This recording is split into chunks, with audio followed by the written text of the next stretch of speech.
Welcome back, everyone. Today, we're shifting gears a bit. We're going to share 4 true stories, accounts sent in by people, about moments that just completely shattered their sense of safety. These aren't just spooky tales. We're treating them as narratives, really, about the unsettling, the unknown. Right. The goal is to recount them just as they were shared. We want to try and put you, our listeners, right into the shoes of the people who went through these experiences. The focus is on the details of things that make these encounters so deeply unnerving. Okay, let's start with the first one. We're calling it The Creepy Pink Lady and the Staged Accident. The setting is, well, it's pretty important here. It's a heavily wooded state park near an old abandoned house. Already sounds isolated. Very. Our narrator is an 18-year-old guy. He's walking his dog, a big Alsatian, on this path.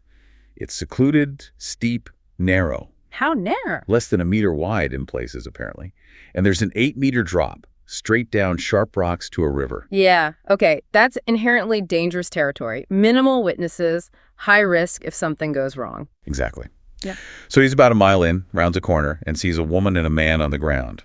The man's bike is overturned nearby. It looks like an accident, a fall. The obvious conclusion. But then red flags start waving immediately. Yeah.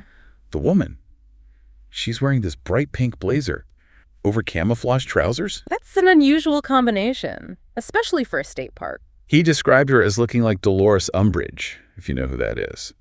And the truly weird part, she wasn't panicked or calling for help. She was just smiling at him. Smiling in that situation. Just a direct, focused smile. As he pulls his dog back, the dog is already sensing something's off. Whining, he hears the woman whisper, "Someone's coming." Whispering, not shouting for help. No. He asks if they're okay, if they need help, but she just keeps smiling that weird smile. The dog's trying to get closer, clearly agitated. That smile, the outfit, the whisper, it's all wrong. It doesn't fit an accident scenario at all, it feels like bait. Well, it turns out he wasn't the target. He later overhears something that confirms this. But the setup was definitely for someone. He felt uneasy, so he decided to double back. Good instinct. Yeah, he took a parallel path, one that overlooks the spot where they were, to see if the guy really needed help, from a safer distance. Smart move. And this is where it gets really chilling. Yeah. He watches the pink lady stop 2 young boys. Couldn't have been older than 12. Oh, no. She tells them the man, her husband, supposedly, is stuck down there, hurt, needs help. Luring them in using empathy. Exactly. And then as he's watching, horrified, he sees the man on the ground move. He wasn't actually injured. No. He sees the guy physically move his bike to an even steeper, more dangerous spot on the edge, and then lie back down, arranging himself like he'd fallen there. Staging it. Actively making the scene more dangerous to lure those kids down. That's premeditated. Calculated. It's horrifying. Pure predatory behavior. They engineered the whole thing. Targeting children, knowing they'd likely rush to help without thinking it at the drop. Right. So the narrator, he wants to call for help, emergency services, but he realizes he has no credit on his phone. He can't make the call. Awful time. So he feels he has to go back down the main path. As he gets closer, he hears them arguing. Oh, the couple. What were they saying? He catches a key phrase from the woman to the man. Nah. You were the one that said we couldn't tackle that big guy. Confirming he was assessed as a target, but deemed too risky, and that their intent was malicious. Tackling implies violence. Absolutely. He has to squeeze past them on that incredibly narrow path. He said the man just glared at him, pure hate. Yeah. And the woman, she gave him this huge, to the yellow smile. Just pure menace. He gets out of there fast, completely terrified. Yeah. He manages to find a local government official, like a park ranger type, and reports everything he saw. Did they believe him? Yes. And thankfully, the official told him the 2 young boys had actually already reported the couple acting suspiciously too. Apparently, the woman had told him her husband had fallen. The official had already called the police. That's a relief the boys got away and reported it. But it shows how close they came. And just to add another layer of dread to this whole thing, the narrator mentions that a body had been found in that same area about 2 years prior. Which underlines the real danger of that location and perhaps suggests this wasn't the couple's first attempt at something terrible. It makes you shiver. The level of planning, the performance, it's deeply disturbing. It really is. It shows how danger isn't always spontaneous. Sometimes it's scripted, like theater, designed to prey on our better instincts. Okay, moving from that kind of staged public threat, let's talk about violation on a more personal level. Home invasion, but with a twist. This is the spare key stalker. This one's chilling in a different way, more intimate. It starts simply enough. Someone's home alone, lights are on late, maybe 3 a.m., and they hear someone trying to get in. Not breaking the door down. No, trying to use a key in the lock, a spare key. Okay. But the door was locked from the inside. Thankfully, yes, which meant the spare key wouldn't work. That mechanism saved them. A small but crucial detail of security. But here's the core of the terror. The narrator points out something specific. They were the only person in the family who ever used that particular spare key. Okay. And it was hidden. Hidden in a place, they stress, that you couldn't just stumble upon. You wouldn't find it by accident. So whoever tried the key didn't just find it lying around. Exactly. It implies they were watched, observed. That's the crux of it, isn't it? This isn't random. It's targeted. Someone knew the routine. They had to have watched the narrator leave, come back, access that hiding spot, and put the key back. Over time. That elevates it immediately. It's stalking. They weren't just trying to break in. They'd already broken the boundary of privacy by acquiring that knowledge. The key is almost secondary to the fact they knew where it was. Yeah. The violation is the observation, the mapping of your life. And the next morning, the evidence was there, marks on the door confirming the attempt. Just that feeling. Someone knew.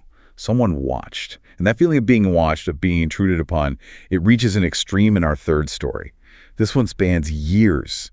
7 years of escalating harassment in government housing. We're calling it a psychological siege. 7 years. That's an incredibly long time for this kind of activity. Persistence is a key feature here. It started, well, small isn't quite the right word, but maybe less overtly personal.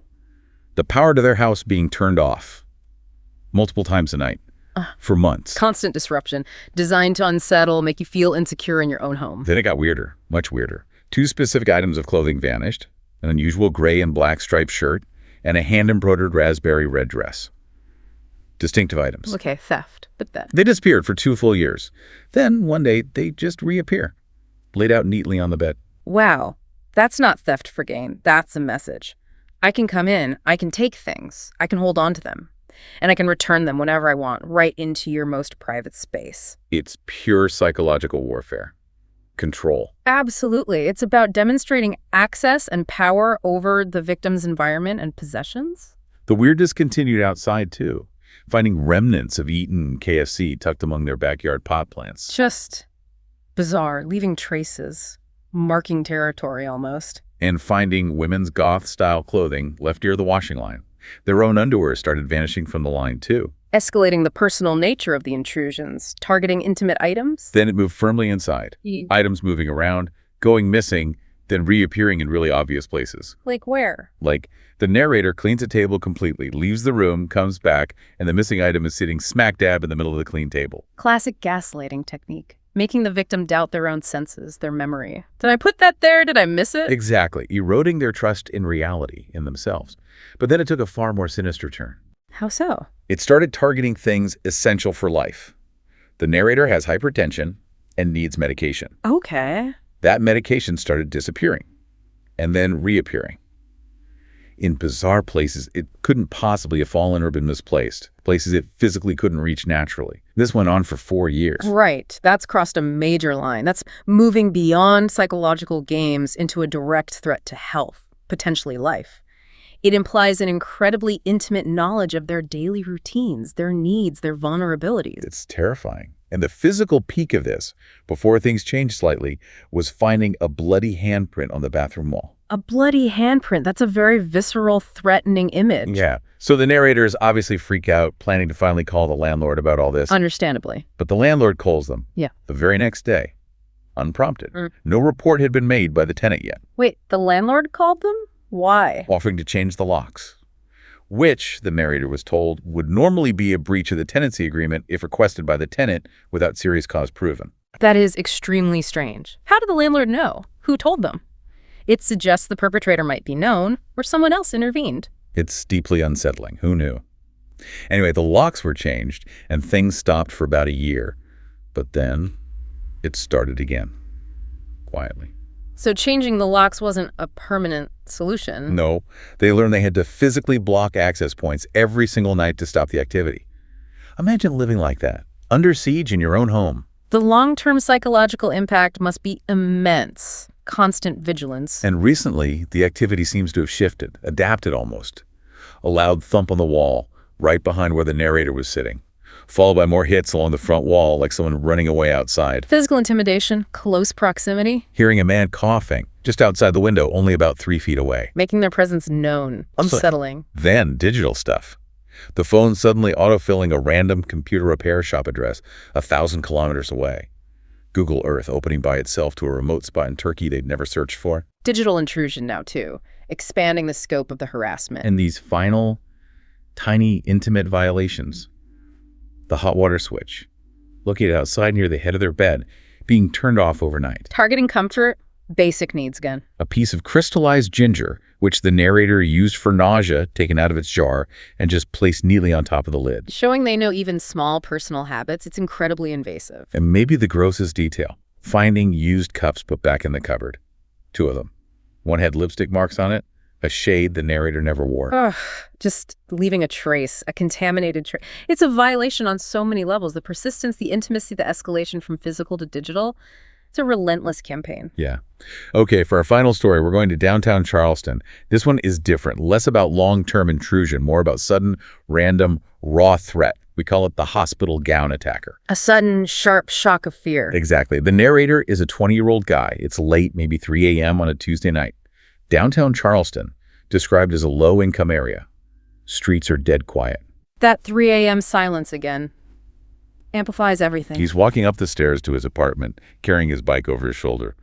Awkward position. He sees a shadow move across the street. Just a shadow at first. He hears it, calls out something over his shoulder like, "What's up?" Just casually. Then the figure approaches him. God. It's a white man, bald, and he's wearing a hospital gown, covered in what looks like blood.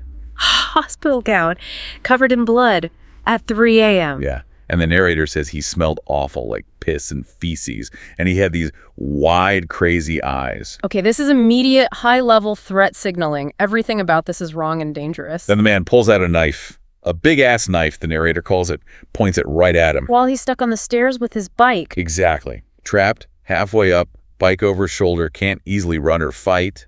The man with the knife then says something truly bizarre and threatening, a racialized sexual threat. I swear on my knife, I just want head from some black chick. Just like that. Wow. Unprovoked, aggressive, nonsensical, and deeply menacing.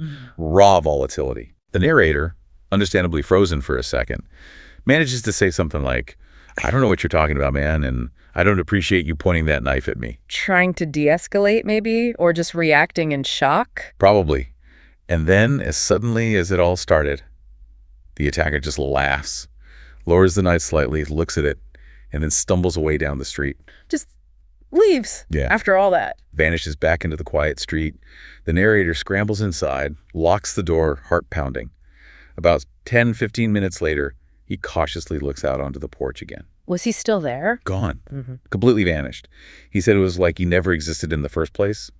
The street was silent again. That's the terror of the random encounter, isn't it? Utterly unpredictable, intensely dangerous, and then nothing.